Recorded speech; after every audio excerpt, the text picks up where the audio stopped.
Hi friends, you are watching the YouTube channels Education Points. I am Saurabh. I am present here to teach you as a chemistry right now. तो दोस्तों आज हम लोग chemistry के बारे में चर्चा करेंगे। केमिस्ट्री का फर्स्ट चैप्टर जो केमिकल रिएक्शन एंड इक्वेशन है, पिछले वीडियो में भी इसके बारे में चर्चा किए थे।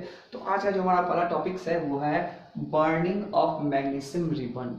राइट, ये क्लास 10th में जब हम लोग एंट्री करते हैं तो सबसे पहला रिएक्शन जो होता है या एक्सपेरिमेंट कहिए या रिएक्शंस कहिए, सबसे पहला यही होता है ना, कि क्या होता है जब हम लोग मैग्नीशियम रिबन को जब हम लोग बर्न करते हैं तो क्या होता है।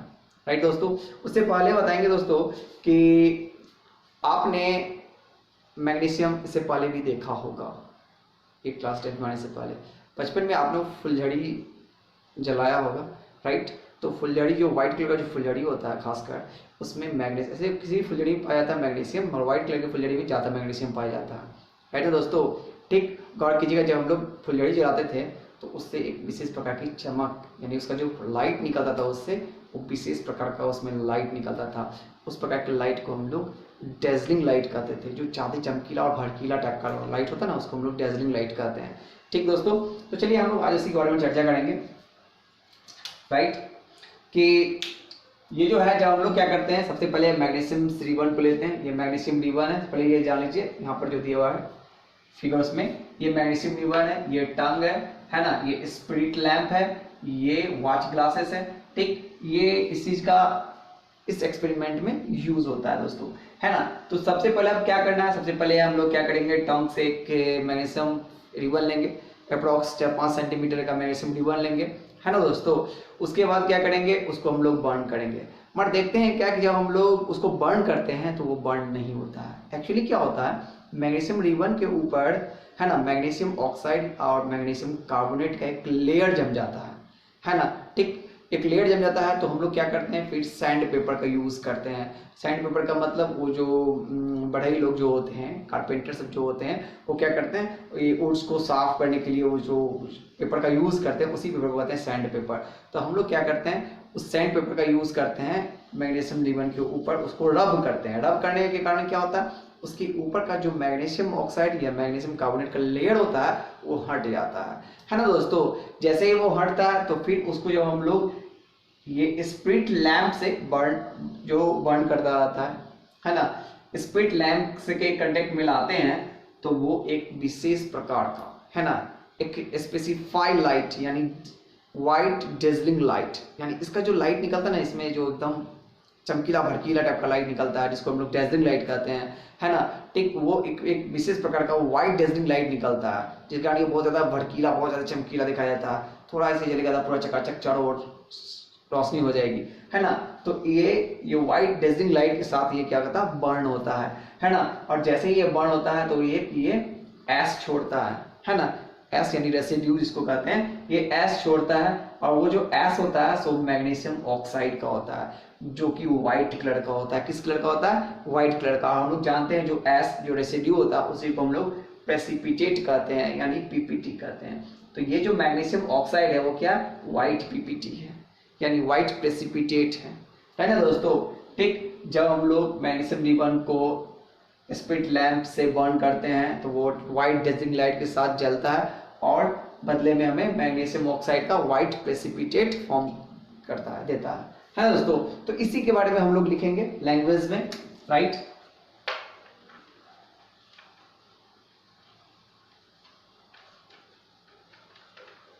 Firstly we take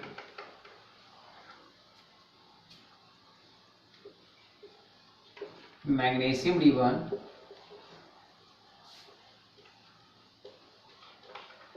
of 4-5 centimeter approx. Right, when we try to burn it with the help of a spirit lamp,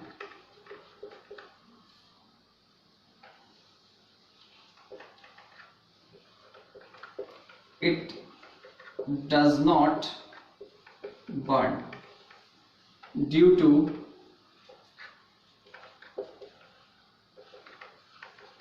presence of magnesium oxide MgO or MgCO3 magnesium carbonate as a layer on it।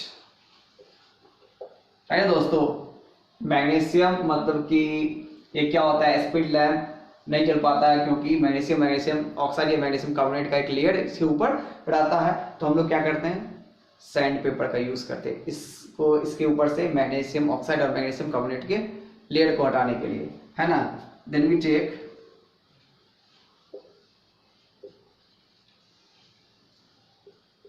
Sand paper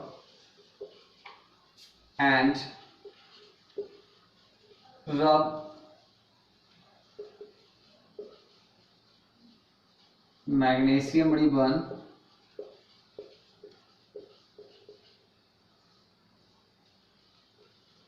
and remove the layer of MgO और MgCO3, है ना दोस्तों। तो हम लोग क्या करते हैं कि सैंड पेपर की सहायता से क्या करते हैं, मैग्नीशियम रिबन के ऊपर जो एक लेयर जमा रहता है मैग्नीशियम ऑक्साइड या मैग्नीशियम कार्बोनेट के, उसको हम लोग, है ना, हटा देते हैं। Then again we try to burn it,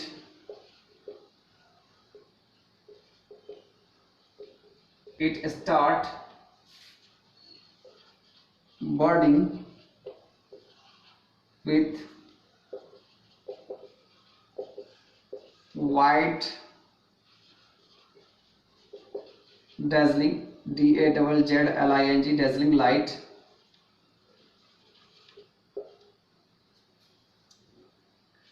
and form MgO as residue.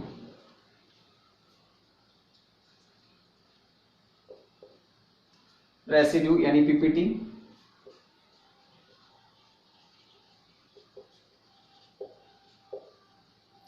उसके बाद दोस्तों ये लिखने के बाद हम लोग लास्ट में एक इक्वेशन लिख देते हैं, Mg+O2 गिव्स MgO।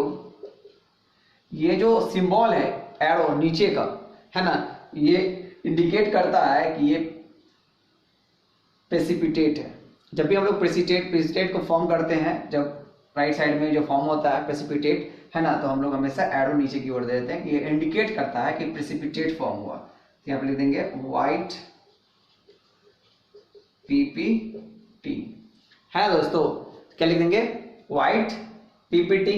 ठीक है दोस्तों, तो ये रहा ये पहला एक्सपेरिमेंट जो थ्रू आउट पूरा लैंग्वेज में लिखा गया। पहले यहाँ पे एक फिगर है, उसको, इस फिगर को ही यहाँ पे एक लैंग्वेज में लिया गया, राइट दोस्तों। ठीक, तो ये हो गया the burning of magnesium ribbon, right. हाँ दोस्तों, तो नेक्स्ट दोस्तों में कर रहा है कि what happened when a lead nitrate, जिसका फॉर्मूला होता है PbNO3 का होल ट्वाइस, है ना, एडेड विथ पोटासियम आयोडाइड। यानी लीड नाइट्रेट में जब पोटेशियम आयोडाइड को ऐड किया जाता है तो क्या होता है, राइट दोस्तों। तो कहा जाता है कि ये जो लीड नाइट्रेट है ये भी कलरलेस सब्सटेंस होता है, और ये जो पोटेशियम आयोडाइड है ये भी कलरलेस, जब वाटर में डिसॉल्व होता है तो कलरलेस हो जाता है। ऐसे सॉलिड फॉर्म में ये व्हाइट कलर का होता है ना दोस्तों। तो कहा जाता है कि जब इस दोनों को मिक्स करते हैं तो क्या होता है, जैसे ही इस दोनों को मिक्स करते हैं तो लीड आयोडाइड येलो कलर का फॉर्म होता है। किस कलर का, येलो कलर का लीड आयोडाइड फॉर्म होता है और पोटेशियम नाइट्रेट फॉर्म होता है। ध्यान दीजिएगा दोस्तों, दो चीज फॉर्म होता है, एक लीड आयोडाइड जो येलो कलर का होता है और एक पोटेशियम, है ना, नाइट्रेट फॉर्म होता है। ध्यान दीजिएगा, इसका मतलब ये क्या है, कलर चेंज में भी आ जाएगा, है ना, जो characteristics of the chemical reaction था उसमें से एक में ये भी आ सकता है, राइट ना दोस्तों। तो करा है कि व्हेन लीड नाइट्रेट यानी PbNO3 का whole twice is added with potassium iodide, potassium iodide यानी KI, then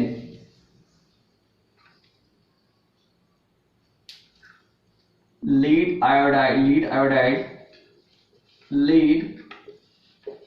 iodide of yellow color,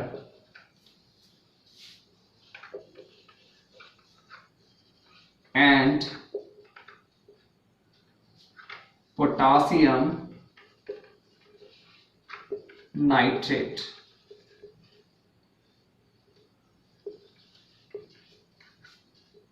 KNO3 is formed,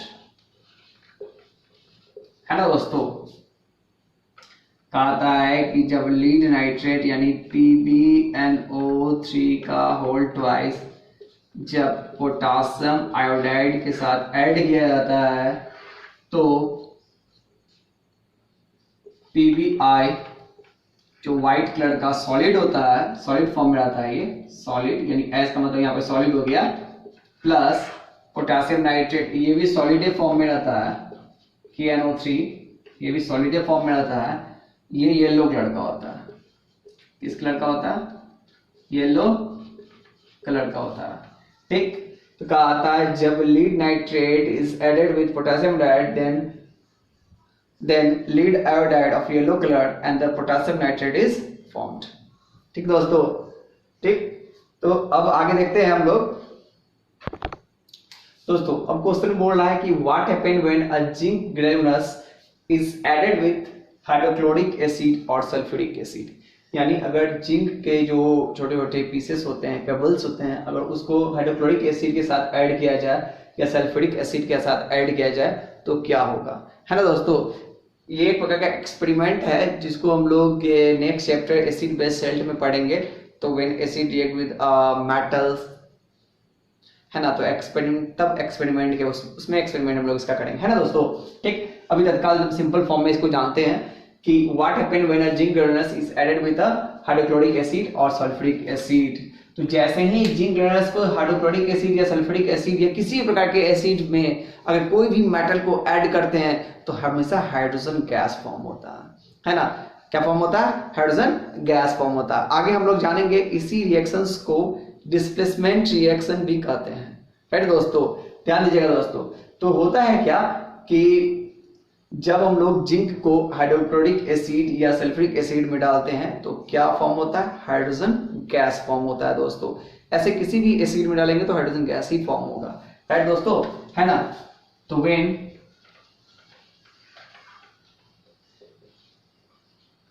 zinc granulus is added with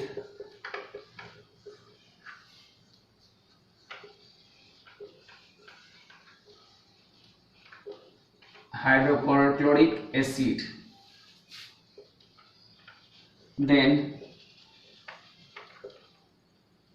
तो एक साथ ही लिख लेते हैं दोनों का, और sulfuric acid, then hydrogen gas is formed।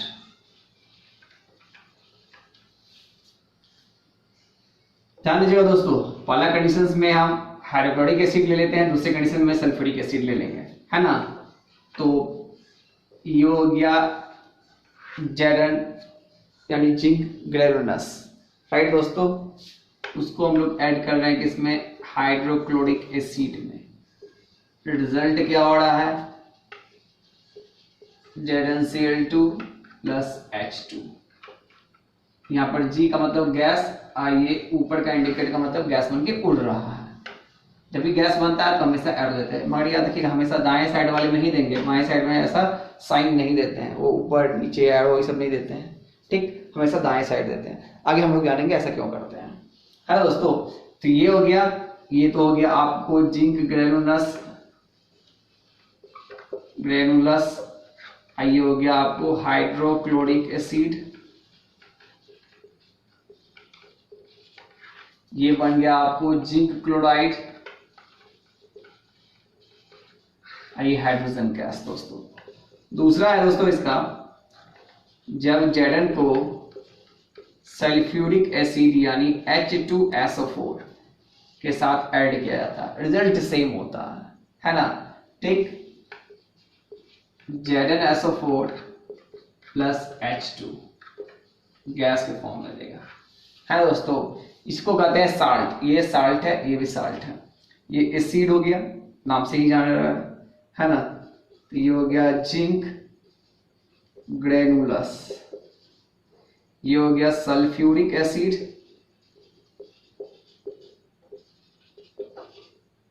ये हो गया जिंक सल्फेट, ये हाइड्रोजन गैस दोस्तों, है ना। कहा जाता है कि जब किसी भी एसिड में कोई भी मेटल, आगे हम लोग जानेंगे कुछ ऐसे मेटल है जिसको डालने पर कोई इफेक्ट नहीं पड़ता है, बट मैक्सिमम मेटल डालने पर, है ना, हाइड्रोजन गैस फॉर्म होता है। क्या फॉर्म होगा? हाइड्रोजन गैस फॉर्म होगा, राइट दोस्तों। इसीलिए यहाँ पर जब जिंक ग्रेनुलस को हम लोग हाइड्रोक्लोरिक एसिड या सल्फ्यूरिक एसिड में ऐड करते हैं, है ना, तो हमेशा हाइड्रोजन गैस ही फॉर्म होता है, राइट दोस्तों। दोस्तों नेक्स्ट टॉपिक है parts of chemical reaction, right दोस्तों। तो केमिकल रिएक्शन के कितने पार्ट्स होते हैं? तो केमिकल रिएक्शंस के 2 पार्ट्स होते हैं, है ना। ठीक, जब देखते होंगे आप लोग रिएक्शन जब लिखते हैं तो क्या होता है कि बीच में एक एरो आता है, राइट। एरो के इस साइड का एक पार्ट होता है और एरो के इस साइड का एक पार्ट होता है। तो ये लेफ्ट साइड का हो गया, ये राइट साइड का हो गया दोस्तों, है ना दोस्तों। तो लेफ्ट साइड के जो पार्ट होते हैं उसको हम लोग कहते हैं रिएक्टेंट, यानी इसमें जितने भी सब्सटेंस होंगे, जो भी सब्सटेंस हम लोग लिखेंगे वो सब रिएक्टेंट कहलाते हैं, है ना। ठीक, और ये राइट साइड में जो होता है सब्सटेंस उसको हम लोग प्रोडक्ट कहते हैं। ध्यान दीजिएगा दोस्तों, लेफ्ट साइड में जितने भी सब्सटेंस रहेंगे सब क्या कहलाएंगे? रिएक्टेंट कहलाएंगे, और राइट साइड में जितने भी सब्सटेंस होते हैं वो क्या कहलाएंगे? प्रोडक्ट कहलाएंगे, राइट। और ये जो बीच में जो एरो है जो गिव्स होता है, गिव राइज टू, यानी ये एरो जो होता है ये प्रोसेस होता है, यानी यहाँ पर रिएक्टेंट लिया, प्रोसेस किया और प्रोडक्ट फॉर्म हुआ। यहाँ पे रिएक्टेंट लिया, प्रोसेस किया और प्रोडक्ट फॉर्म हुआ, है ना। कभी कभी हम लोग प्रोसेस में कुछ अपने मन से कुछ ऐड करते हैं, जैसे कि एग्जांपल में जैसे हम लोग चाय बनाते हैं, सपोज कीजिए, तो हम लोग उसके टेस्ट बनाने के लिए क्या करते हैं? उसमें थोड़ा सा इलायची डाल देते हैं, राइट, या थोड़ा सा अदरक डाल देते हैं, है कि नहीं दोस्तों, राइट ना। फिर जैसे कि हम लोग अगर कोई खीर बनाते हैं या मतलब क्या कहते हैं, खिचड़ी बनाते हैं, खिचड़ी जानते हैं खिचड़ी क्या होता है? चावल दाल इस सब का मिक्स होता है, खिचड़ी बनाते हैं, तो हम लोग उसमें मतलब उसके टेस्ट बनाने के लिए क्या करते हैं? उसमें घी डाल देते हैं, राइट। तो एक्चुअली घी का काम है बस उसके टेस्ट को बढ़ा देना, बाकी कुछ काम नहीं रहता है, राइट। चाय में जो हम लोग अदरक या इलायची डाल देते हैं तो उसका काम क्या रहता है? उसका बस सिर्फ हल्का सा टेस्ट को बढ़ा देना होता है, बाकी कोई काम नहीं होता उसका, राइट। तो उसी प्रकार हम लोग अगर इसमें एक्स्ट्रा एक्टिविटी करते हैं कुछ भी, तो हम लोग इस एरो पे करते हैं, कोई भी चीज अलग से डालते हैं या इसके रिएक्शंस को फास्ट करने के लिए या स्लो करने के लिए कुछ भी डालते हैं तो इसके ऊपर डालते हैं, जो रिएक्टेंट होता है। क्या होता है? रिएक्टेंट होता है दोस्तों, राइट ना दोस्तों। तो पहले हम लोग को तो बाद में बात करेंगे, रिएक्टेंट की बात बाद में बात करेंगे। पहले ये जान लीजिए कि किसी भी रिएक्शंस में, इक्वेशंस में जो लेफ्ट साइड लिखा रहता है उसको हम लोग क्या कहते हैं? रिएक्टेंट कहते हैं, और राइट साइड में जो लिखा रहता है उसको हम लोग क्या कहते हैं? प्रोडक्ट कहते हैं। और ये जो होता है वो क्या होता है? प्रोसेस होता है ना दोस्तों। तो यही 3 मिलके कंप्लीटली केमिकल रिएक्शन बनता है।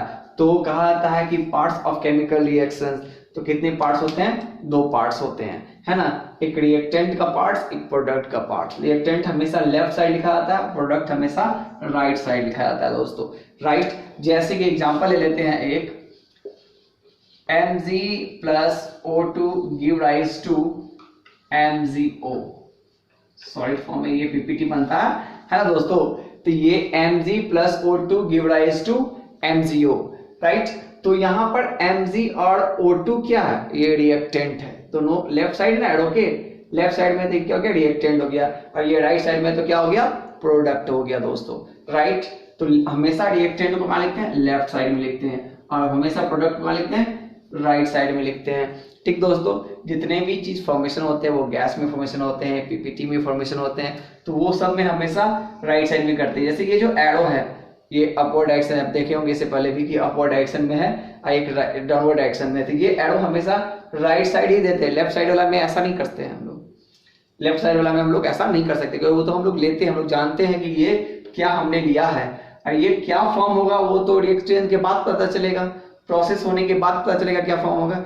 इसलिए जो हम लोग जानते हैं उसमें कुछ नहीं करते हैं, पर जो फॉर्म होता है उसमें ये इंडिकेट करते हैं कि क्या फॉर्म हुआ, प्रेसिपिटेट फॉर्म हुआ या गैस फॉर्म हुआ या अदर और कुछ फॉर्म हुआ। है ना दोस्तों, ठीक। तो ये समझ गया कि part of the chemical reaction कितने पार्ट होते हैं, 2 पार्ट्स होते हैं। कौन कौन? रिएक्टेंट और प्रोडक्ट। ये जो एरो है वो क्या दिखाता है? प्रोसेस को दिखलाता है दोस्तों, राइट ना। अब हम लोग आगे बढ़ते हैं कि हम लोग कैसे इसको लिखेंगे, केमिकल इक्वेशन को लिखेंगे कैसे, राइट। ये तो केमिकल रिएक्शंस हो गया जिसको हम लोग इक्वेशन में डील आउट करते हैं। तो इस केमिकल इक्वेशन को कैसे लिखते हैं, राइट दोस्तों। How to write chemical equation, है ना दोस्तों। तो चलिए हम लोग देखते हैं अब इसके बारे में। हमारा नेक्स्ट टॉपिक है how to write chemical equation, right. तो सबसे पहले क्या करते हैं हम लोग दोस्तों, है ना, ठीक। बहुत सारा इसका स्टेप है ऐसे। तो सबसे पहले क्या करते हैं, दो अगर मोर देन या 2 और मोर देन 2 रिएक्टेंट होगा या 2 और मोर देन 2 प्रोडक्ट होगा, तो इसके बीच में क्या करते हैं हम लोग, प्लस का साइन देते हैं, है ना, ठीक। Give plus sign when 2 or more reactants or products are available, right, है ना दोस्तों।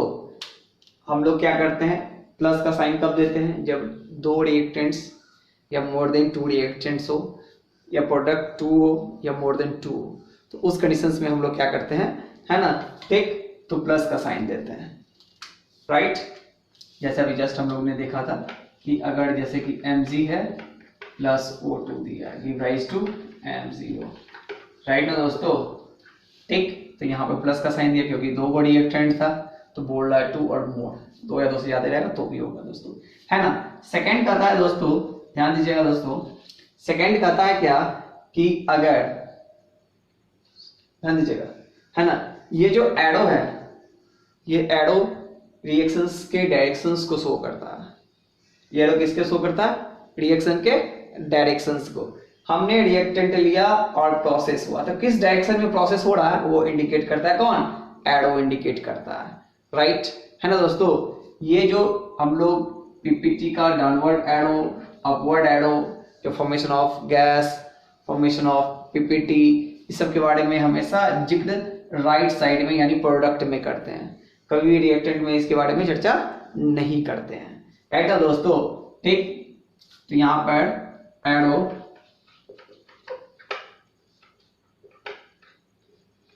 Indicate the direction of reaction यानी प्रोसेस, राइट दोस्तों, है ना, ठीक। थर्ड वन कहा जाता है कि जब हम लोग कुछ अपने मन से ऐड करते हैं, जैसे कहा जाता है कि आगे हम लोग पढ़ेंगे इसके बारे में कि अनसैचुरेटेड हाइड्रोकार्बन को जब सैचुरेटेड हाइड्रोकार्बन में कन्वर्ट किया जाता है तो निकल के प्रेजेंस में किया जाता है। ये प्रेजेंस का मतलब क्या होता है, कैटलिस्ट का मतलब समझिए क्या होता है। एक्चुअली क्या, मान लिया कि आप हवन में बैठे हुए हैं, राइट दोस्तों, और गर्मी का समय है, हवन में बैठे हुए हैं और वो है ना, सो धुआं आ रहा, क्या हो रहा, धुआं दे रहा, हवन जल नहीं रहा सही से, तो हम लोग क्या करते हैं, उसमें थोड़ा सा घी डाल देते हैं, जिससे क्या होता है, वो बर्न होने लगता है, एकदम फायर फ्लेम के फॉर्म में वो बर्न होने लगता है, राइट दोस्तों, है ना। या कभी कभी देखते हैं मैं, मतलब कि जब बहुत ज़्यादा फ्लेम निकलने लगता है, बहुत ज़्यादा गर्मी धार लगने लगता है, तो हम लोग क्या करते हैं, हल्का सा जल का छिड़काव करते हैं, वो क्या करता है, उसके लॉ को, उसके फ्लेम को कम करता है, राइट। तो यहाँ पर जो ये घी था, राइट, और यहाँ पर जो ये वाटर था, ये दोनों कैटलिस्ट का काम किया। किसका काम किया? कैटलिस्ट। क्योंकि एक ने क्या किया, रिएक्शंस को फास्ट कर दिया, यानी जो बर्न जल रहा था बहुत धीरे धीरे, तो उसको क्या किया, बहुत तेजी से जला दिया, यानी उसके रिएक्शंस को फास्ट कर दिया। और दूसरा यहाँ पर वाटर जो बहुत तेजी से जल रहा था, तो उस पर हल्का सा छिड़काव करने के कारण क्या होगा, वो उसका है ना दोस्तों कि उसका लॉ कम हो गया, यानी उसके रिएक्शंस को स्लो कर दिया।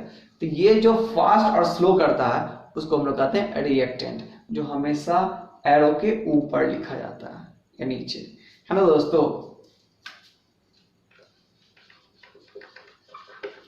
Reactant always right on the arrow. बहुत सारे और भी होंगे दोस्तों, है ना, ठीक। हमेशा रिएक्टेंट को कहाँ लिखते हैं? ऊपर लिखते हैं। जैसे कि मान लिया जाए यहाँ पे हीट है, ऊपर या नीचे लिखते हैं दोस्तों, राइट। तो दोस्तों आज के लिए इतना, फिर हम लोग कल जानेंगे कि ये जो केमिकल इक्वेशन है वो कितने प्रकार के होते हैं और केमिकल इक्वेशन को कैसे बैलेंस किया जाता है ना दोस्तों। ये बहुत इंपॉर्टेंट टॉपिक्स है। नेक्स्ट टॉपिक्स बहुत ज्यादा इंपॉर्टेंट है ये कि कैसे केमिकल इक्वेशन को बैलेंस किया जाता है, राइट। तो ये वीडियो आपको कैसा लगा, ये लाइक और कमेंट्स करके बताइए, है ना। और जिन्होंने अभी तक सब्सक्राइब नहीं किया है वो सब्सक्राइब कर ले, है ना, ठीक। और अपने दोस्तों को भी बोले सब्सक्राइब करने के लिए, ताकि उन्हें भी ये फायदा पहुंच सके, है ना। थैंक यू, जय हिंद।